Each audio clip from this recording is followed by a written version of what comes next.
కాలేబు తన కుమార్తెను వివాహం చేయటానికి తాను ఉన్నటువంటి ప్రాంతంలో ఒక సవాల్ చేశాడు. దేవునికి మహిమ కలుగునుగాక. తన కూతురికి ఎవరైనా పెళ్లి చేసుకోవాలంటే దానికి ఒక షరతును పెట్టి సవాల్ విసిరాడు.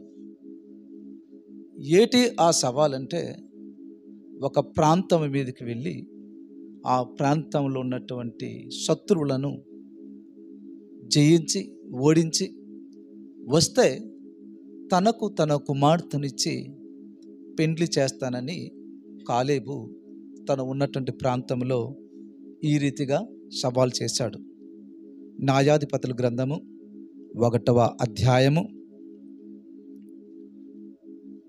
12 నుంచి 15 వచనాల వరకు కూడా చదువుకుందాం. న్యాయాధిపతుల గ్రంథము 1వ అధ్యాయము 12 నుంచి 15 వచనాల వరకు. కాలేబు కొల్లబెట్టువానికి నా కుమార్తె అయిన అక్షాని ఇచ్చి పెళ్లి చేసేదనని చెప్పగా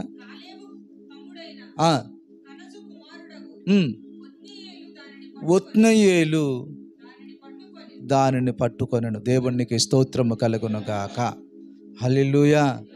ఈ దెబేరు అనబడినటువంటి ప్రాంతాన్ని జయించడానికి కాలేబు తను ఉన్నటువంటి సమాజంలో ఒక సవాలుని విసిరాడు. ఏ సవాలు విసిరాడంటే, జాగ్రత్తగా నండి బాబు, ఇప్పుడు కొంచెం మీరు పైకి ఎత్తితే బుర్రలు మీకు అర్థమవుతుంది వాక్యం.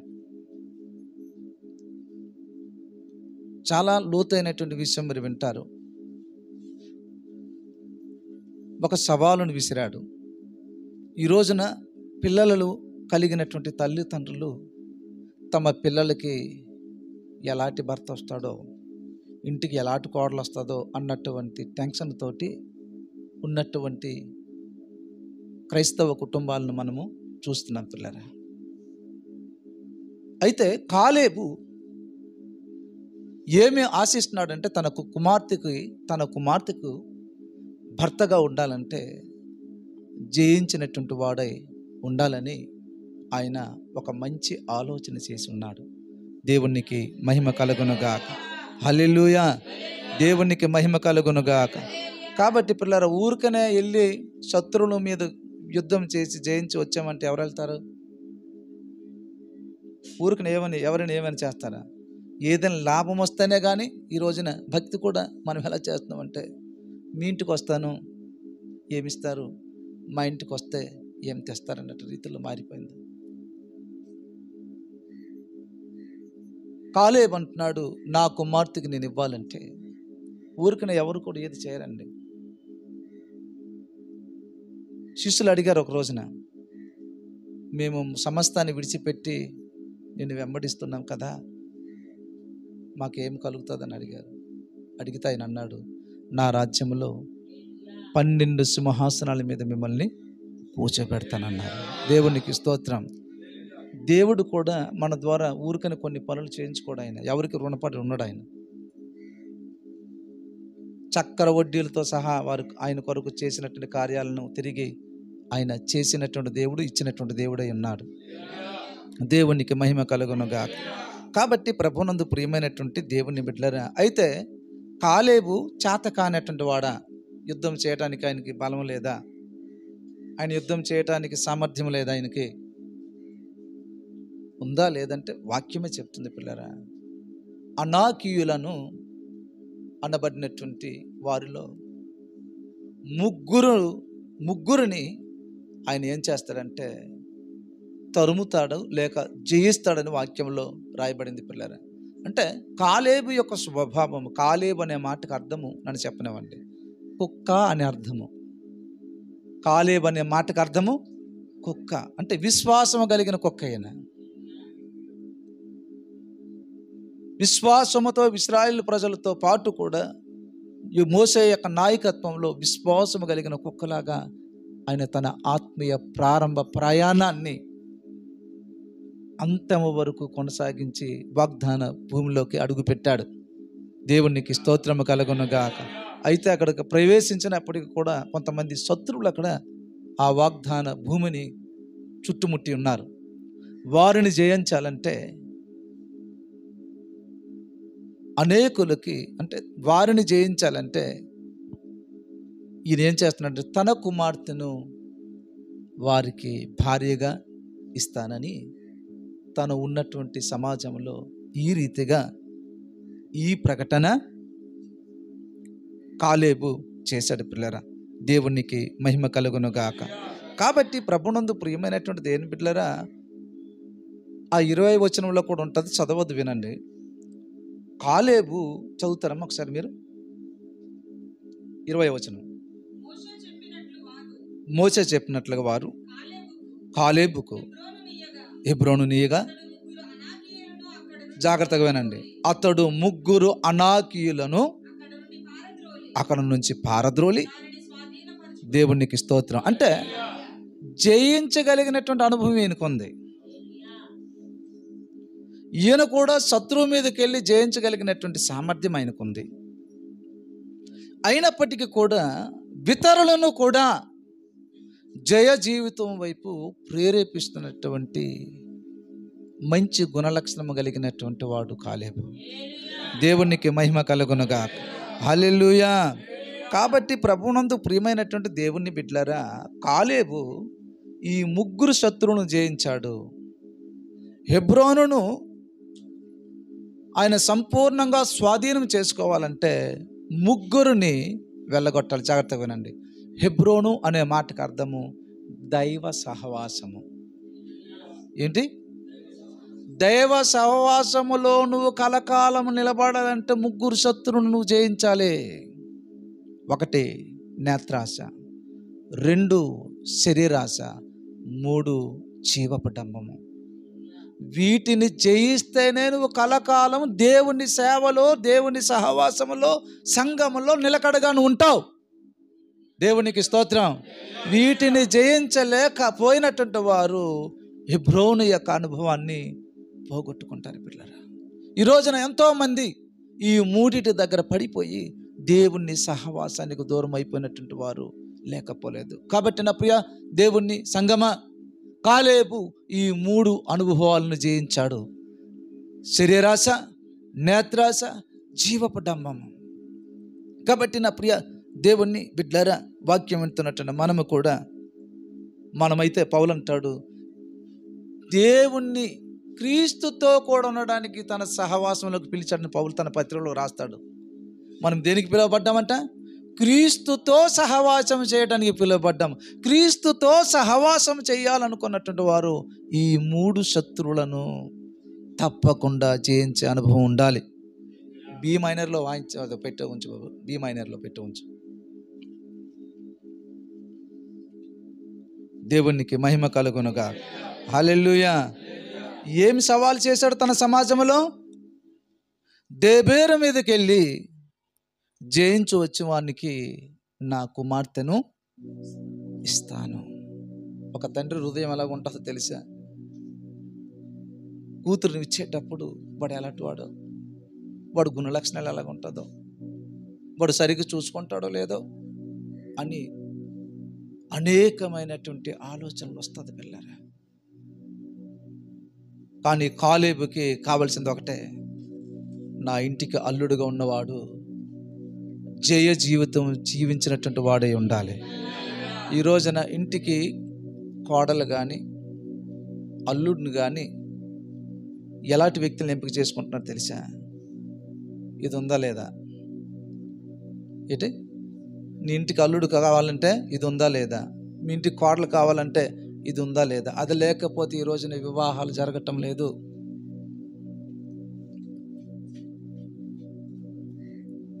రకరకాలైనటువంటి దాన్ని అడుగుతున్నారు. తల్లిదండ్రులు ఇంటి దగ్గర నుంచి ఆడపిల్ల వచ్చేటప్పుడు అద్దాలు ఏటో రకరకాలైనది పట్టుకుని వెళ్తున్నారు. పేదవాడు చేసుకోగలరు అదంతా? ఏంటి? పేదవారి పరిస్థితి ఏంటి? నీ దగ్గర ఉంది చేస్తావు, లేనటువంటి వారి పరిస్థితి ఏమిటి? కాబట్టి నా ప్రియ దేవుని బిడ్డలారా, ఒక తండ్రి తన కుమార్తెని ఇవ్వటానికి రకరకాలైనటువంటి ఆలోచనలు కలిగి ఉంటాడు. కాలేబు యొక్క ఆలోచన అంతా ఒకటే, నా ఇంటికి అల్లుడుగా ఉన్నవాడు జయ జీవితమును జీవించాలి. శరీరాశలను, నేత్రాశలను, జీవపు డంబమును జయించగలిగినటువంటి వాడే నా ఇంటికి అల్లుడు. దేవునికి స్తోత్రం, హల్లెలూయా. ఈ రోజున కులాన్ని చూస్తున్నారు. 3 నెలల క్రితం కదా పెళ్ళి అయ్యి 3 నెలలు అయిపోయింది. పెద్దలు సమకూర్చినటువంటి పెళ్ళి అది. తర్వాత పెళ్ళి కొడుకు యొక్క కులం తెలిసిందంట. అమ్మాయి ఆ అబ్బాయి, పెళ్ళి కొడుకు పెళ్ళి కూతురు విడిపోయారు కులము దగ్గర. కులము తెలుసుకోకుండా ముందు పెళ్లి ఏర్పాట్లు జరిగిపోయింది, పెళ్ళి అయిపోయింది. తర్వాత పెళ్ళి కొడుకు యొక్క కులం తెలిసిన తర్వాత విడిపోయారు పిల్లరా. ఈ రోజున చాలామంది కులాన్ని చూసుకుంటున్నారు, ధనాన్ని చూసుకుంటున్నారు, బ్యాక్గ్రౌండ్లు చూసుకుంటున్నారు, ఆస్తులు అంతస్తులు చూసుకుంటున్నాడు. కానీ ఆ వ్యక్తికి పరిశుద్ధమైన జీవితం ఉందా? ఆ వ్యక్తి యేసు క్రీస్తుతో సరైనటువంటి సహవాసంలో వెతుకుతున్నారా లేదా అని ఈ రోజున ఎవరు కూడా చూడటం లేదు పిల్లరా. కాబట్టి నా ప్రియ దేవుని బిడ్డలారా, కాలేబు అయితే తన ఇంటికి ఎలా అల్లుడిని ఎంపిక చేసుకుంటాడో తెలుసా? జయ జీవితమును జీవించువాడు. దేవునికి మహిమ కలుగునుగాక. అయితే ఏటిని జయించాలి? జయిస్తే మనకు వచ్చినటువంటి ఆశీర్వాదాలు ఒక 7 విషయాలు చెప్తాను. ఈ పాయింట్లోనే ఒక 7 విషయాలు, శ్రేష్టమైనటువంటి విషయాలు చెప్తాను. దేనిని జయించాలి? శరీరాశ, నేత్రాశ, జీవపుటము. దీనిని జయిస్తే నేను ఒక 7 ప్రధానమైనటువంటి విషయాలు మీకు నేను చెప్తాను. అవకాశం ఉంటే పెన్ను పుస్తకం ఉంటే రాసుకున్నాడు. 1, జయ జీవితమును జీవించినటువంటి వారికి దేవుడు ఏమిస్తానంటున్నాడంటే, ప్రకటన గ్రంథం 2వ అధ్యాయం 7వ వచనం, జయించువానికి జీవవృక్ష ఫలమును భుజింపనిత్తును. చదువుతారా? ప్రకటన 2:7, జయించువానికి దేవుని పరదేశిలో ఉన్న జీవవృక్ష ఫలములు భుజింపనిత్తును. ఎవరికి? ఈయన ఎలాంటి అల్లుడిని కోరుతున్నాడు? జయించినటువంటి వారికి. అంటే సంఘములో కూడా ఎటువంటి వారు కావాలంటే, దీనికి అర్హులు కావాలంటే వారికి జయ జీవితం అవసరము. ఏది నీ జయ జీవితం? ఓడిపోవడమే ప్రతిరోజు. నా ప్రియ దేవుని బిడ్డలారా, 1, జయ జీవితంలో ఉన్నటువంటి వారిని దేవుడు ఏమిస్తాడో తెలుసా? ఆదామవ్వలు పోగొట్టుకున్నటువంటి జీవవృక్ష ఫలాలను మనకి ఆయన అనుగ్రహిస్తాడంటే పిల్లరా. కేవలము నువ్వు చేయించే అనుభవంలో ఉండాలి. జీవితంలో జయించాలి అనుకున్నటువంటి వ్యక్తికి ఎన్ని శ్రమలు వచ్చినా, ఎన్ని కష్టాలు వచ్చినా ముందుకు సాగుతాడు, కానీ వెనక్కి అయిపోడు. ఈ ఆత్మీయ ప్రయాణంలో కూడా ఎన్ని శోధనలు రాని, శ్రమలు రాని, కష్టాలు రాని, ఇబ్బందులు రాని, ఎన్ని ఉన్నప్పటికీ కూడా ఈ అనుభవాలు తెలిసినట్టు వాళ్ళకి తెలుస్తుంది. ఇది జయ జీవితం అంటే ఏమిటి? ఈ జయ జీవితము జయించినటువంటి వారికి, జీవించినటువంటి వారికి ఆయన ఏమిస్తున్నాడో చాలామందికి తెలియదు. తెలియకపోయినటువంటి పరిస్థితుల్లో ఉన్నారు, లబాదీబు అయిపోతున్నారు. కాబట్టి నా ప్రియ దేవుని బిడ్డలారా, 2వదిగా జయ జీవితమును జీవించినటువంటి వారికి ఆయన ఏమి అనుగ్రహిస్తాడంటే, ప్రకటన 2:11, జయించువానికి 2వ మరణం నుండి తప్పించే కృప దేవుడు ఇచ్చాడు. చదువుతావమ్మా? 2:7 చదవండి. చెవిగలవాడు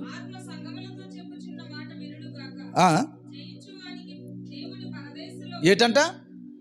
జయించువానికి దేవుని పరదేశంలో ఉన్న 11 చదవండి. 11 అండి, 2:11. వినుగాక జయించువాడు 2వ మరణం వలన ఏ హానియో, దేవునికి స్తోత్రం, హల్లెలూయా. బాప్తిజం పొందినటువంటి వారందరూ వెళ్ళిపోరు, జాగ్రత్తగా వినండి. నువ్వు రక్షణలోకి వచ్చావు బాప్తిస్మం ద్వారా.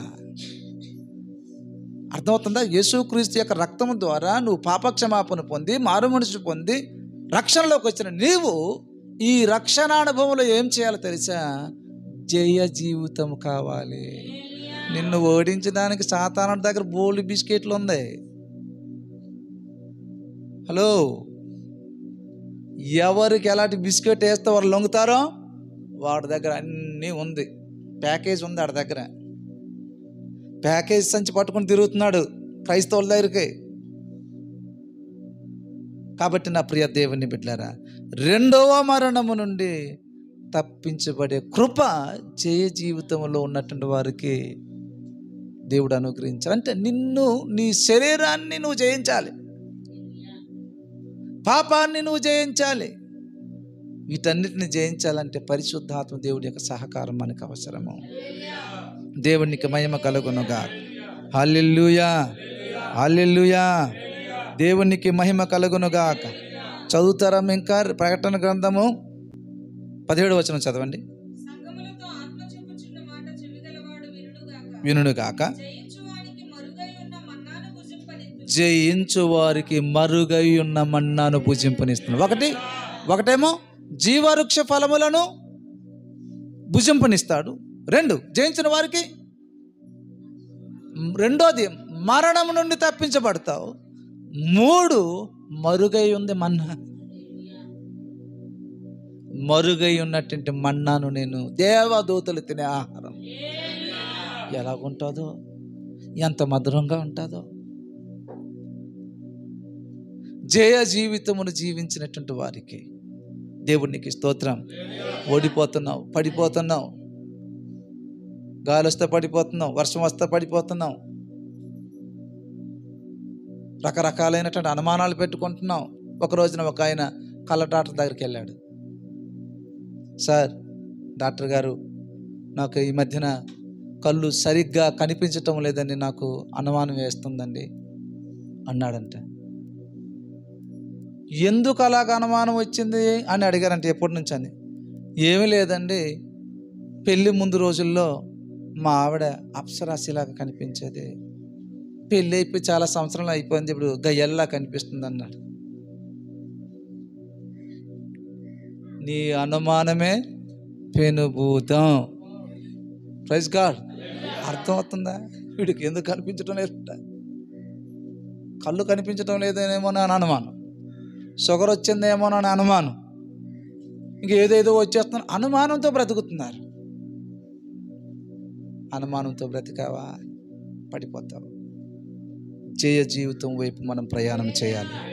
దేవునికి మహిమ కలుగునుగా. హల్లెలూయా, హల్లెలూయా. 4 ప్రకటన 2:26 జయించువానికి అధికారం ఇస్తాడంటే ప్రభు. అమ్మ వింటారా? హలో, చదవండి. 2:26 ప్రకటన. అంతము వరకు. ఎంతవరకు అంటే చెప్పండి. ఎందుకు కిందట ఆదివారం నుంచి ఆదివారం దాటుకుని వచ్చేసరికి తుస్సు ఏంటి? ఆదివారం నుంచి ఆదివారం జంపింగ్ అవటానికి ఏది భక్తులు అర్థమవుతుంది. నా క్రియలు అంతం వరకు జాగ్రత్తగా చేయువానికి జనుల మీద అధికారాన్ని ఇస్తాను. చెప్పటం లేదు మీరు? హల్లెలూయా.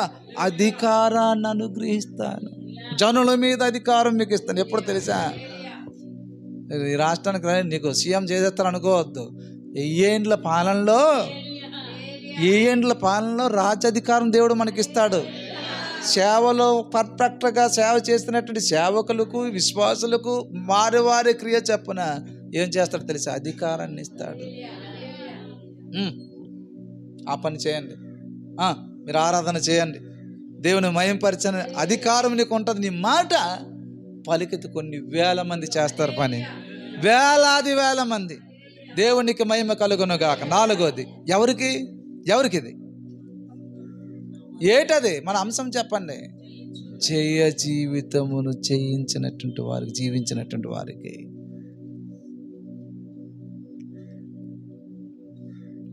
ఉపవాసం అంటావు, బిర్యానీ రాగానే నువ్వు ఉపవాసాన్ని చెల్లుబాటు చేసేస్తావు.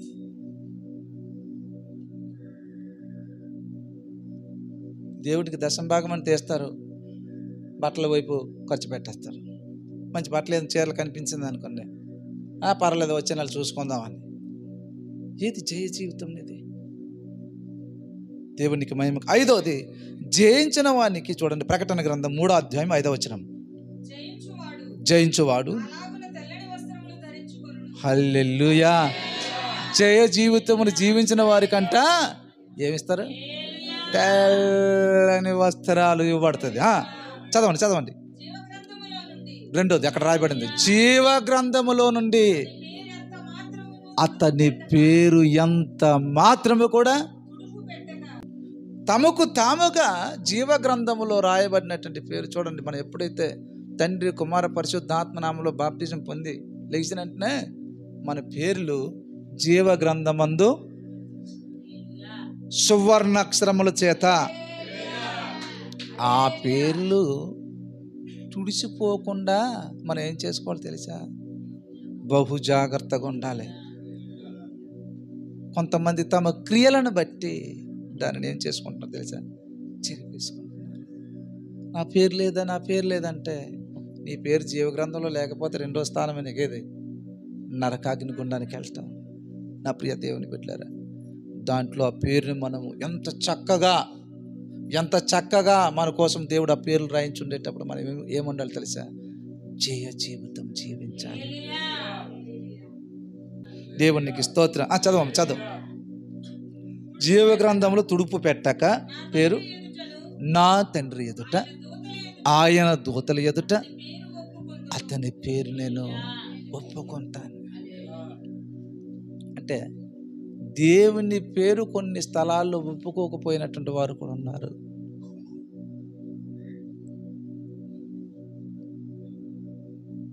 దేవుని బిడ్డని తెలియపరచకుండా తెలిసిపోద్దామేమోనని క్రీస్తును ఒప్పుకోవడానికి భయపడుతూ బ్రతుకున్నటువంటి వారు కూడా ఉన్నారు. ఆయనను నీవు ఈ భూమి మీద ఒప్పుకుంటే ఆయన వేవేల దూతల ముందంట నీ పేరును ఫలానా మంగమ్మ, ఫలాను షారోనమ్మ, ఫలానా శారమ్మ, ఫలానా హవ్వమ్మ అని దూతల ఎదుట, దేవుని ఎదుట, తండ్రి అయినటువంటి దేవుని ఎదుట ఆయన ఒప్పుకుంటాడంట. దేవునికి మహిమ కలుగునుగా. హల్లెలూయా. ఎన్నైందమ్మా? 5. 6వ విషయంలోకి వద్దాం. జయించువానికి ప్రకటన గ్రంథం 3:12. నా దేవుని ఆలయములో స్తంభముగా నేను చేస్తాను. Praise God. హల్లెలూయా. అంటే స్తంభానికి కొన్ని గుణలక్షణం ఏంటో తెలుసా? కదలకుండా నిలబడేది. పిల్లర్స్ ఎందుకు వేస్తారు? స్థిరముగా కట్టబడినటువంటి భవనం నిలబడడానికి స్తంభముగా నిలబెడతారు. నువ్వు వెళ్తున్న గుడిలో స్థిరంగా ఉన్నావా? నువ్వు ఉంటున్నటువంటి గుడిలో నువ్వు పరిశుద్ధమైన జీవితం కలిగి ఉన్నావా? కదలకుండా నువ్వు ఉన్నావా? పిల్లర్స్ లాగా. అక్కడ నువ్వు పిల్లర్గా ఉండాలంటే ముందుగానే అక్కడ మాత్రం అందరికీ హల్లెలూయా స్తోత్రం, నాకు దేవుడు స్తంభంగా ఉంచుతాను అన్నాడని అంటున్నారు. మరి ఇక్కడ స్తంభానికి ఉన్నటువంటి గుణలక్షణం ఏంటో తెలుసా? మిగతా బరువులన్నీ కూడా దాని మీద మోస్తుంది. Praise God. Hallelujah. Praise God. మనము కూడా ఒకరిని ఒకరు మోయేవారమై ఉండాలి. కాబట్టి నా ప్రియ దేవుణ్ణి బిడ్డలారా, ఇక్కడ జయించిన వానికి చదవమ్మా. జయించువానిని నా దేవుని ఆలయంలో అందులో నుండి వెలుపడికి పోడు. అంటే కదలించబడక ఉంటాడు. అందుకే సహవాసములో కదలని వారమై ఉండాలి మనం. దేవునికి స్తోత్రం. హల్లెలూయా. 7వ విషయంలోకి వస్తున్నాను. ప్రకటన గ్రంథం 3:21. నేను జయించి నా తండ్రితో కూడా జయించువానిని నాతో కూడా నా తండ్రి నా నా సింహాసనం మీదను దేవునికి మహిమ కలుగునుగా. హల్లెలూయా. ఇప్పుడు ప్రభు అయినటువంటి యేసుక్రీస్తుతో కూడా సింహాసనము మీద కూర్చుండబెట్టే భాగ్యము దేంట్లో ఉందో తెలుసా? చెప్పాలి.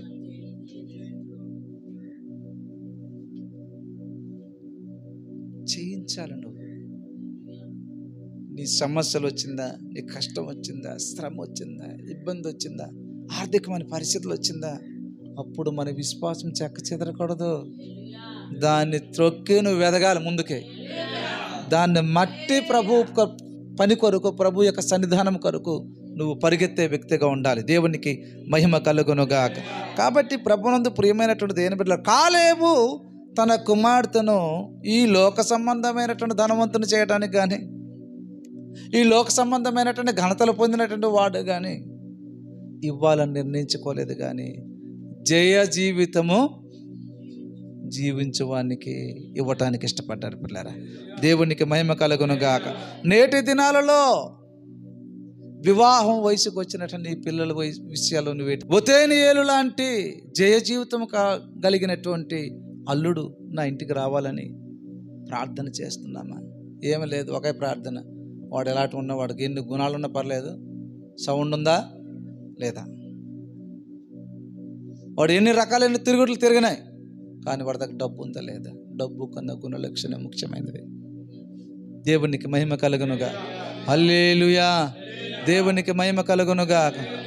హల్లెలూయా. గుణం లేకుండా డబ్బును చూసుకొని చేసావు అనుకో, ఏముందో తెలుసా? ఒక రోజున ఒక భర్త పరిగెట్టుకుంటూ పోలీస్ స్టేషన్లోకి వెళ్ళి, అయ్యా నాకు స్టేషన్లో పెట్టాను సార్, నాకు సంఖ్యలు వేసాను సార్, నాకు తాళాలు వేసాను సార్, లోన్ పెట్టేసి, అమ్మ వినండి అని పోలీస్తో అంటే, ఏమయ్యా ఏం చేసావంటే, మా ఆవిడకి కర్రతో కొట్టేశాను సార్ అన్నాడు. చచ్చిపోయింది ఏంటి అన్నాడు. పోలీస్ ఆఫీసర్ అన్నారు, చనిపోయింది ఏంటి ఆవిడంటే, లేదు సార్ తప్పిపోయింది, అది కత్తిపీట పట్టుకొని పరిగెత్తుకొని వస్తుంది సార్ ఆవిడ నన్ను చంపడానికని.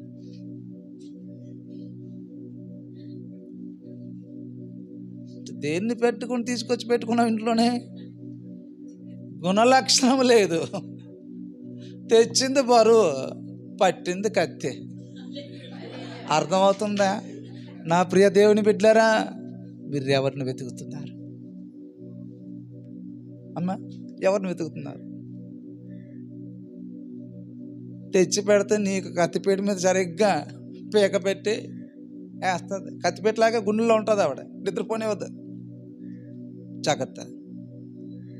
అందుకే యవనస్తులారా, మీరు దేవుని మందిరంలో మంచి గుణలక్షణాలు నేర్చుకుంటే నీకు మంచి అత్తమామల ఇంటి దగ్గర దేవుడు పంపిస్తాడు. నీకు గుణలక్షణములు, విధేయత, భక్తి, పరిశుద్ధ జీవితం కలిగి ఉండాలి. దేవునికి మహిమ కలుగునుగా. సరే, ఒక పాయింట్. 2, ఒతెనియేలు కాలేబు కుమార్తె యొక్క అందం చూసి ఒక పురుషుడు ప్రాణాన్ని తెగించి కత్తి పట్టుకొని యుద్ధ భూమికి వెళ్ళాడంటే ఈమె అంత అందగత్తా చెప్పాలి. నేను అనుకుంటాను ఒతెనియేలుకి అప్పుడు గుండె జారి గల్లంత అయిపోయిందేమో. మీకు అర్థమవుతుంది బాబు? వింటారా? ప్రాణాన్ని తెగించి ఎవరి కోసం? ఆవిడ పేరు రాయబడింది, చదవమ్మా. అక్ష అంటే ఆభరణము అని అర్థము. చెప్పండి. ఆభరణము, విలువైన ఆభరణం ఏమిటా? చెప్తున్నాను, ఆవిడ దగ్గరకు వస్తాను, మళ్ళీ చెప్తాను. ఇప్పుడు ఒతెనియేలు ఉన్నాడు కదా, కొంతమంది భార్యను సంపాదించడానికి రకరకాలైనటువంటి పుర్రాకులు పడ్డారు. ఆల్రెడీగా మీరు ప్రేమించి పెళ్ళిళ్ళు చేసుకున్నారు కాబట్టి మనం చెప్పనవసరం అవసరం లేదు. కొంతమందికి రత్నమ్మ, చాలామంది లవర్స్ ప్రేమించి పెళ్ళిళ్ళు చేసుకున్నప్పుడు మీది లవ్ మ్యారేజ్ కదా తల్లి, మీకు అర్థమవుతుందా?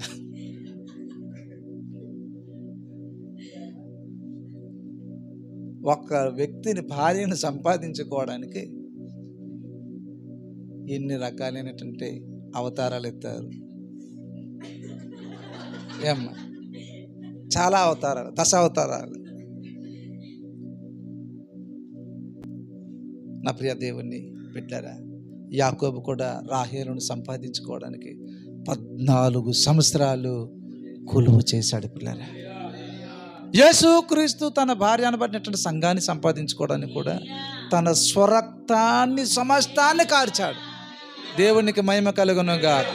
ఆదాము అవ్వను సంపాదించుకోవడానికి పక్కన ఉన్నటువంటి ఎముకను దేవుడు ఇచ్చాడు.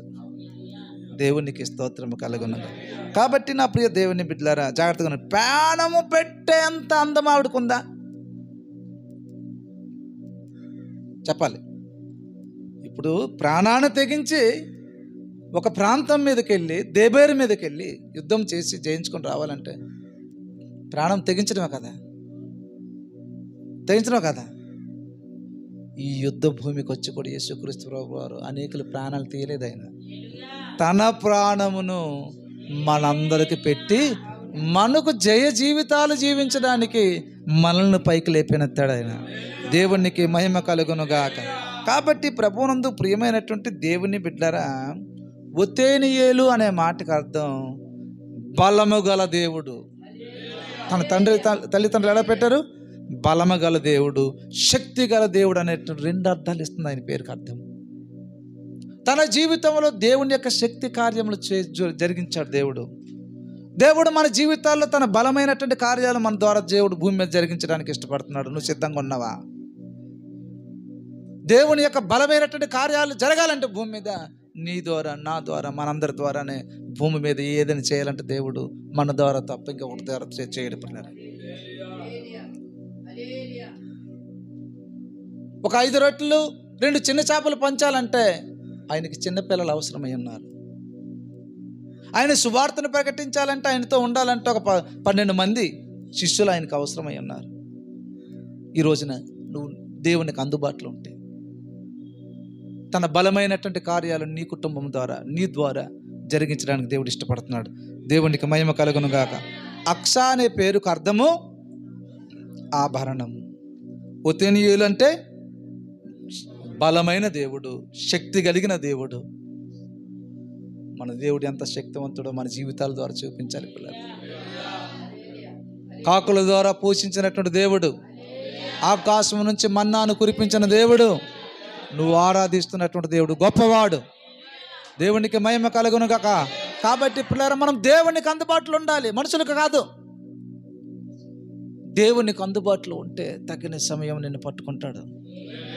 ప్రైజ్ గాడ్, హల్లెలూయా. దేవునికి మహిమ కలుగును గాక. కాబట్టి ప్రభువునందు ప్రియమైనటువంటి దేవుని బిడ్డలారా, అక్షాలో దాగి ఉన్నటువంటి అందాన్ని ఒతేనియేలు చూశాడండి.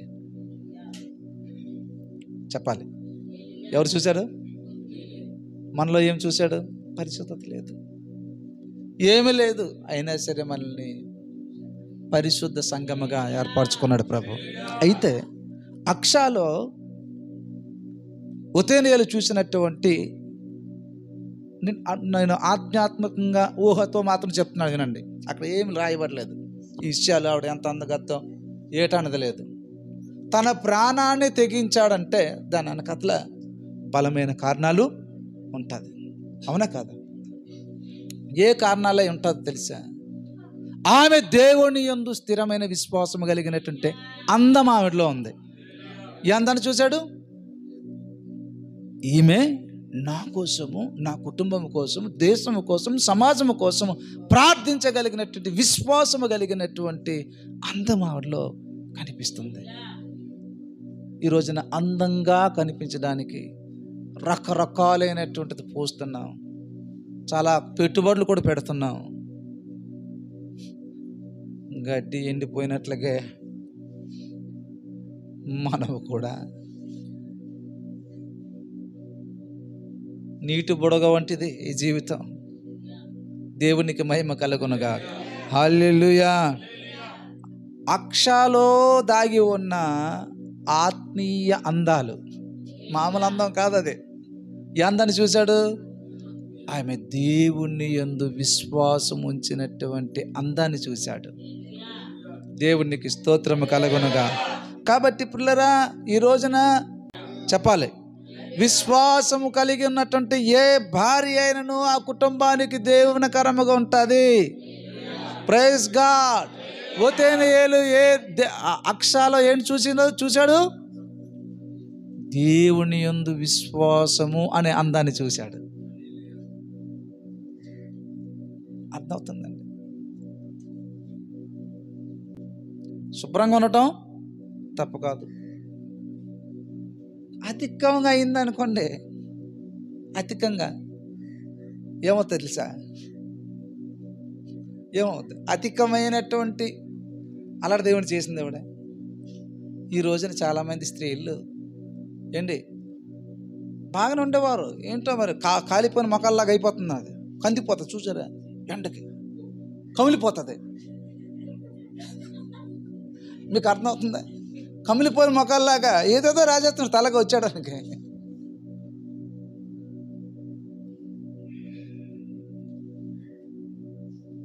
మనలో దేవుడు ఏ అందాన్ని చూస్తాడు తెలుసా? మనలో విశ్వాసం ఉందా లేదా అని చూస్తాడు. ఒతేనయేలు కూడా దేన్ని చూశాడు తెలుసా? దేవుని యందు విశ్వాసం ఉంచగలిగినటువంటి స్త్రీ అని. Praise God. రెండోది ఏ అందాన్ని చూశాడు తెలుసా? ఈమె నా గృహాన్ని చక్కగా కట్టగలదు. ఏం చేయగలదు? చాలామంది చక్క పెట్టడానికి బదులు కూల్ చేసినటువంటి వారు కూడా లేకపోలేదు. అమ్మా, అర్థమవుతుందా? దేవునికి మహిమ కలుగునుగా. అందుకే సామెతల గ్రంథములో 31వ అధ్యాయము 28వ వచనం చదవమ్మ ఒకసారి.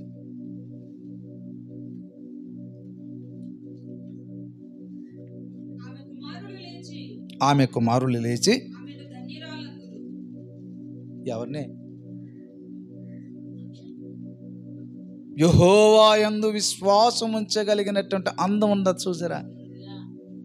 దేవుని యందు విశ్వాసం ఉంచడం అంటే అది ఆత్మీయ నేత్రాలతో చూస్తే అది చాలా అందంగా ఉంటుంది. విశ్వాసం బట్టే కదా ఒక వ్యక్తిని మనం అంచనా వేయగలము. ఒక వ్యక్తి దేవుడిలో విశ్వాసం ఉంచడం బట్టే ఆ వ్యక్తిని యొక్క ఆత్మీయ జీవితాన్ని మనము అంచనా వేయగలము. దేవునికి మహిమ కలుగునుగా. హల్లెలూయా. చూడండి, ఈమెను గూర్చి అంట, ఎవరిని గూర్చి? గుణవతి అయినటువంటి భార్య దొరకట అరుదు, ఒకానవేళ దొరికిసిందా? ఏటే? ఏ ముత్యం? అందరూ ముత్యాలు గారు. ఆమెకి గుణలక్షణాలు ఉండాలి. ఏ గుణలక్షణం? గుణవతి అనబడినటువంటి లక్షణం ఉండాలి. గుణము, నీ గుణము గుడిసేటదైతే నీ కొంపంతా కూడా కొంప కొట్టేస్తుంది. అర్థమవుతుందా?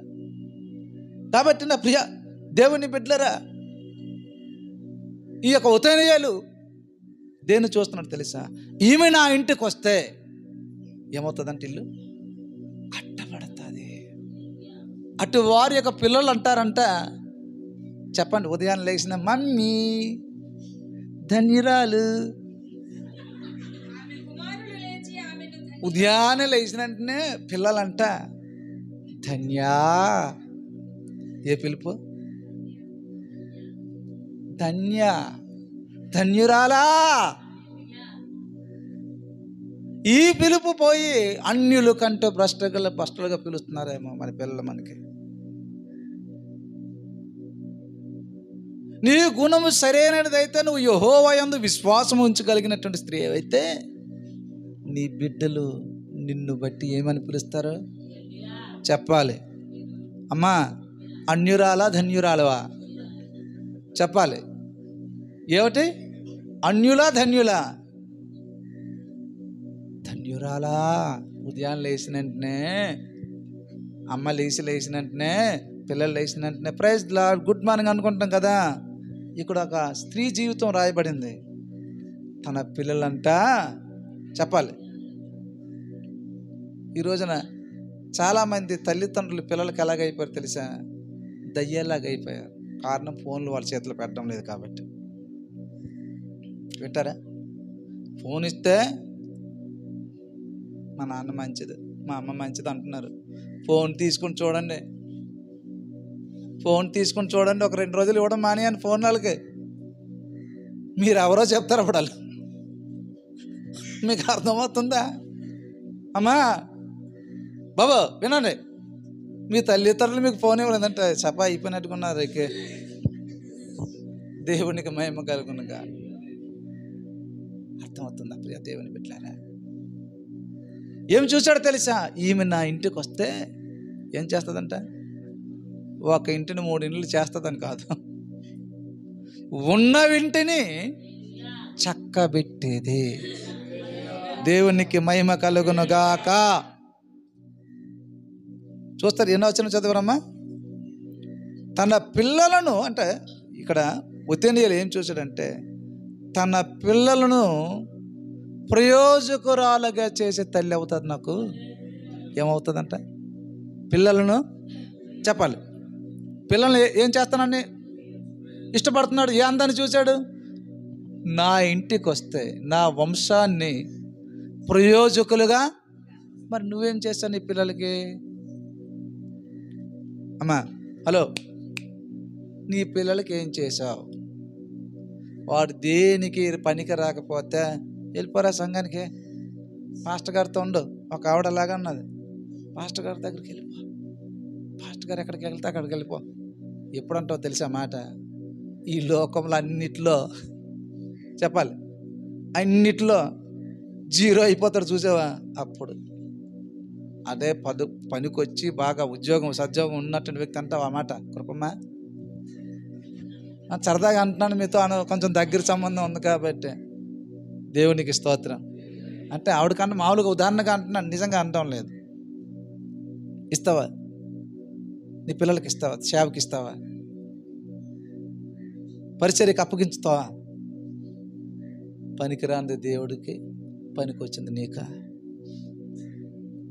ఏంటి కానుకలాగే ఇస్తున్నావు?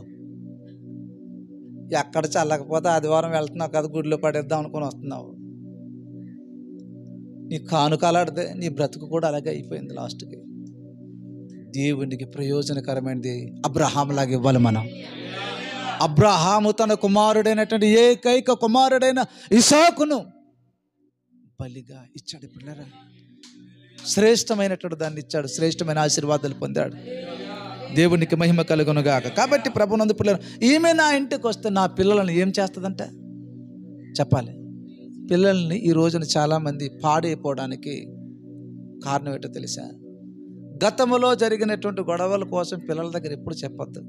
మీ అత్తమామల గొడవల కోసం కానీ, వాళ్ళ అన్నతమ్ముల యొక్క గొడవల కోసం కానీ, వారి అక్క చెల్లెల యొక్క పొరపాట్ల గురించి కానీ నీ పిల్లల దగ్గర నెమ్మదిగా చేర్చావనుకో, వాళ్ళు ఏ సినిమా చూస్తారో తెలుసా? 70mm వాళ్ళు చెడిపోయిన వాళ్ళు, వాళ్ళు మంచోళ్ళు కాదు అనే సినిమా జీవితాంతం వరకు చూస్తారు. వాళ్ళ జీవితంలో ఎప్పుడు కూడా ఎవరితో కూడా కలరు.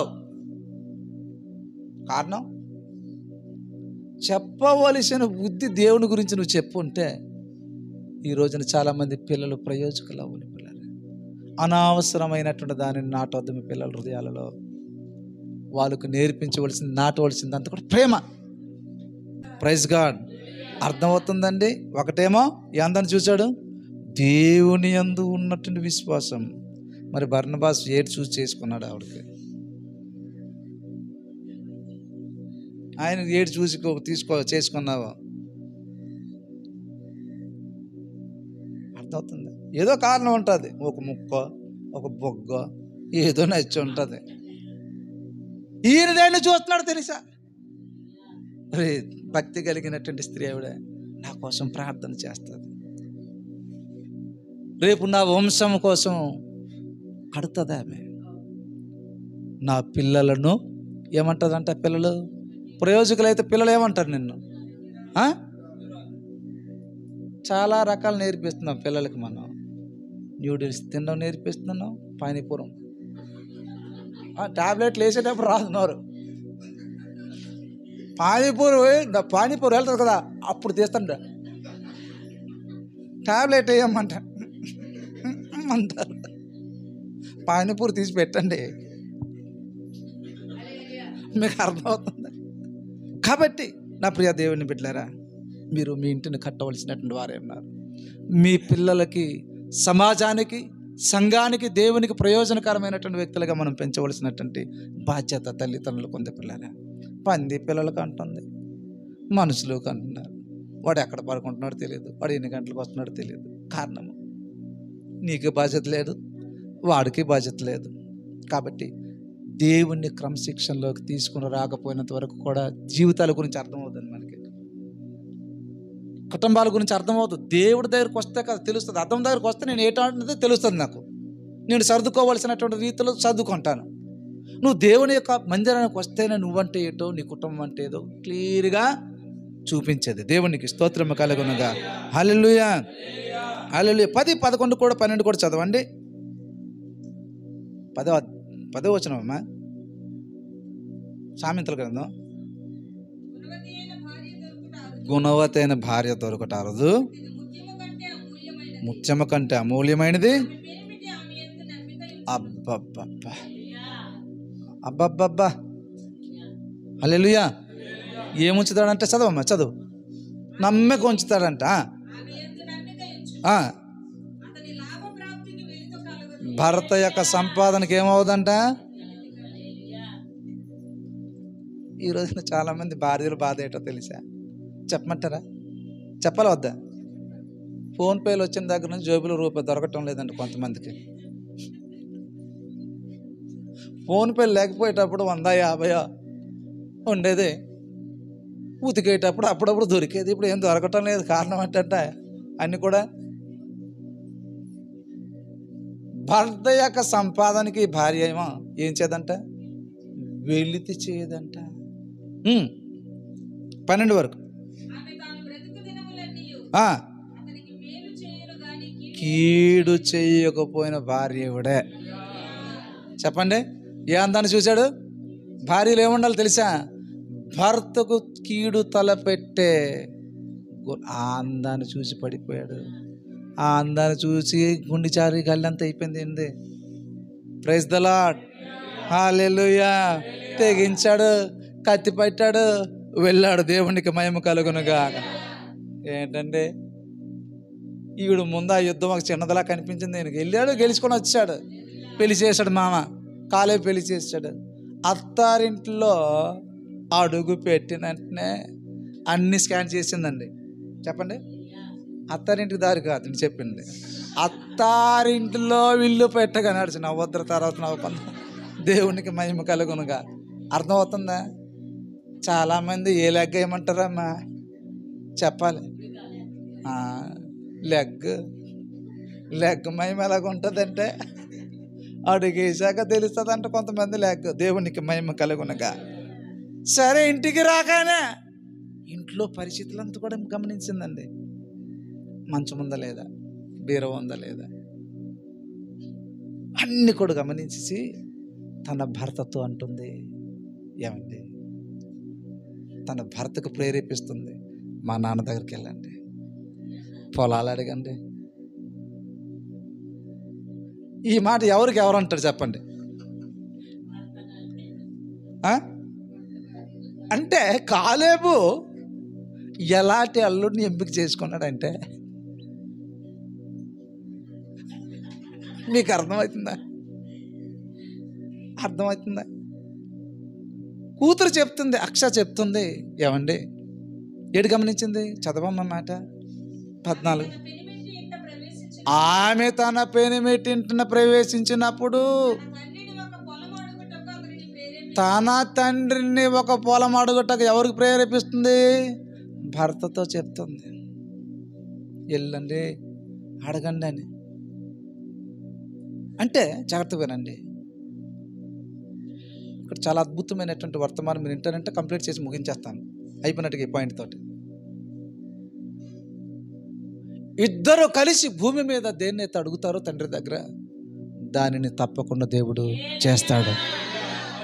అక్ష అంటుంది, నా తండ్రి దగ్గరికి వెళ్ళి నువ్వు పొలం అడిగితే ఆయన సహాయం చేస్తాడన్నటువంటి నమ్మకంతో. అంటే భార్య భర్తను తండ్రి దగ్గర ప్రార్థన చేసినటువంటి ప్రోత్సహించినటువంటి భార్య దొరికితే అద్భుతం అండి. నువ్వు ఆత్మీయ జీవితంలో వెనకబడిపోతుండేటప్పుడు నీ భార్య నీకు ఆత్మీయ రంగంలోనికి ముందుకు దూచుకెళ్ళమని ప్రోత్సహించిన భార్యలు ఉండటం భర్తలకి. చాలామంది భర్తల మందిరానికి రాకపోవడానికి గల కారణాలు చాలామంది భార్యల కారకులు. బండికి వెళ్ళు, డ్యూటీకి వెళ్ళు, అక్కడికి వెళ్ళు, పాస్టర్ గారి ఇంటి దగ్గరికైనా మాటి మాటికి ఏంటి, పాస్టర్ గారి ఇల్లు కాదు, దేవుని ఇల్లు. నువ్వు ఎవరింటి దగ్గర రాటంగా పరుస్తున్నావు తెలిసి జాగ్రత్త. అమ్మా మీకు చెప్తున్నాను, ఈ బ్యాచ్ అందరికి ఎలా చెప్తున్నా, అక్కడి నుంచి ఇలా కట్ చేసి చెప్తున్నాను. మీ భర్తలు దేవుని విషయంలో దగ్గరగా అవ్వాలంటే మీ ప్రోత్సాహం ఉంటేనే జరుగుతుంది. అందుకే దేవుడు ఏమన్నాడు తెలుసా, జ్ఞానం చప్పును కాపురం చేయండి. ఏంటంటే ఏముండాలి, పెళ్ళి అంటే ఎలాంటిది తెలుసా, జ్ఞానం ఉండాలి. జ్ఞానం లేకుండా దిగాలి. ఈ పెళ్ళి రంగంలో దిగాలంటే జ్ఞానం ఉండాలి. జ్ఞానం లేకుండా దిగావా, పెళ్ళి అవ్వకముందు ఎప్పుడు అవుతుంది అనుకుంటారు. అయిన తర్వాత ఎందుకైంది అంటారు. అన్నీ ఒకటే. మీకు అర్థమవుతుందా? కాబట్టి మీ భర్తలకి కాలేబు దగ్గరికి వెళ్ళటానికి, పొలం అడగటానికి ప్రేరేపించినట్లుగా మీ భర్తలను కూడా దేవుని దగ్గర ప్రార్థించే వ్యక్తులుగా మీరు ప్రేరేపించాలి. దేవునికి మహిమ కలుగునుగాక. హల్లెలూయా. దేవునికి మహిమ కలుగునుగాక. కాబట్టి ప్రభువునందు ప్రియమైనటువంటి దేని బిడ్డలారా, సరే ఈ ఒతినియలు వెళ్ళలేదు, ఏమే వెళ్ళింది గాడి తీసుకొని బండి తీసే, అదే స్కూటీలు అప్పుడు తీసింది, కొట్టింది కిక్కు ఉంది అక్కడ, చదవండి ఒకసారి. యాక్సిస్ బండి తీసింది, ఇదే మీద వచ్చింది, చెప్పండి ఏ బండి మీద వచ్చింది? మీకు చక్కగా యాక్సిస్ బల్ల మీద తిప్పుతున్నారు, స్కూటీల మీద తిప్పుతున్నారు. మీ మీద కొంచెం పర్లేదు, కారు మీద తిప్పుతున్నారు. మీకు అర్థమవుతుంది. కొంతమందికి అది లేకపోవచ్చు, దేవుడు తప్పకుండా ఇస్తాడు. దేవుడు తప్పకుండా ఇస్తాడండి. మీరు అందుబాటులో ఉండండి, దేవుడికి తప్పకుండా దేవుడు ఇస్తాడు. మీ సంఖ్య పెద్ద అయిందనుకో దేవుడు కారు కూడా ఇస్తారు మీకు. Praise God. ఏడు దిగిందమ్మా ఆవిడ, గాడి దిగి ఎక్కడికి వెళ్ళింది? నాన్న దగ్గరికి వెళ్ళింది. నాన్నగారి దగ్గరికి వెళ్ళినంట ఆయన అంటున్నాడు, చదువు, కాలేబు. అబ్బబ్బబ్బా, నువ్వు వెళ్తే చాలు దేవుడి దగ్గరికి. ఆయన అడుగుతున్నాడు, తండ్రి అయినటువంటి దేవుడు కూడా అదే అడుగుతామ్మా, నీకు ఏంటి కావాలి? ఎవరికి ఏం అవసరం ఉందో ఆయనకి తెలుసు. ఎవరికి ఏ అవసరం ఉందో, ఏ కొరత ఉందో ఆయనకి తెలుసు. ఆయన అంటున్నాడు, కాలేబు పిల్లరా, మన పరమ కాలేబు అతని కంటే శ్రేష్టమైనటువంటి వాడు. దేవునికి మహిమ కలుగును గాక. అమ్మా ఏంటి కావాలమ్మా అని అడిగితే, నీటి మడుగులు కలిగినటువంటి భూమి కావాలి నాన్న. ఇచ్చాను కదమ్మా. కూతురు అంటే తండ్రికి ఎంత ప్రేమో. ఎవరింట్లో చూడండి, ఎక్కడ చూడండి, కూతురు అంటేనే ప్రాణం. ఏటా బాంధవ్యం. ఇదిగో చూడు, ఇక్కడ ఉంది, రాయబడింది. అమ్మా ఏటి కావాలని అడిగారు. ఏ అమ్మా, కొంతమంది ఇలాగ వెళ్ళి కూర్చొని, ఏం వచ్చావు,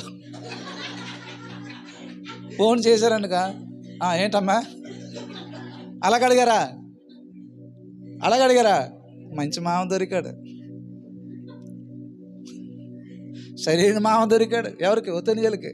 ఏ అమ్మా ఏటి కావాలి? కొంతమంది తల్లిదండ్రులు ఫోన్ చేస్తే, ఏ అమ్మా సర్దుకొని వచ్చావా? కొంతమంది కూతురు ఇంటి దగ్గరికి వెళ్తే భయం, మొత్తం అన్ని నొల్లేస్తుంది, చీపురు కట్టతో సహా. ఇంట్లో ఉన్నట్టు కారణం నూనె మొత్తం పట్లం కట్టేసి తీసుకెళ్ళిపోతుంది. అమ్మ వస్తానమ్మా, ఇంకా రావద్దా, ఒక నెల రోజులు.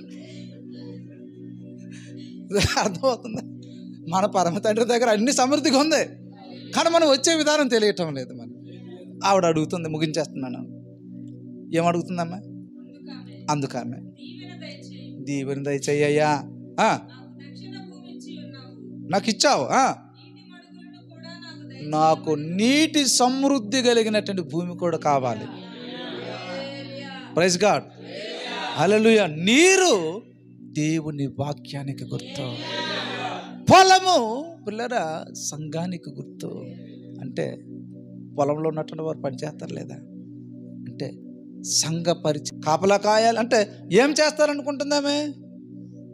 ఇదంతా కూడా పని చేసే స్త్రీ ఏమే. కొంతమందికి పని అంటే భయం, జ్వరం, రామ్మ బట్టలేదు, జ్వరం వచ్చినట్టుగా ఉంది, తలనొచ్చినట్టుగా ఉంది. నీరు అంటే నీటి మడుగుల స్థలం అంటే సమృద్ధిగా నీరు ఉన్నటువంటి స్థలము. అంటే నీరు దేనికి గుర్తో తెలుసా? వాక్యానికి గుర్తు. పొలము చూడండి, కొరింథీయులకు రాసిన పత్రిక ముగిస్తున్నాను, 3:9. మొదటి కొరింథీయులకు రాసిన పత్రిక 3:9. మేము దేవుని చేత పనివారమై ఉన్నాము, మీరు దేవుని వ్యవసాయమును. సంఘానికి ఏమంటున్నాడు? పొలంతో పోల్చాడు. చదవమ్మ, చదువు, చదవండి ఫస్ట్. ఈయన అంటున్నాడు, పౌలు అంటున్నాడు, మేము దేవుని చేత పనివారము, మీరు దేవుని వ్యవసాయము. అంటే ఆమె ఏం కోరుకుంది? పొలాన్ని కోరుకుంది. నీటి మడుగులు కూడా. దేవునికి స్తోత్రం. చదువుతారా ఒకసారి? న్యాయాధిపతుల గ్రంథం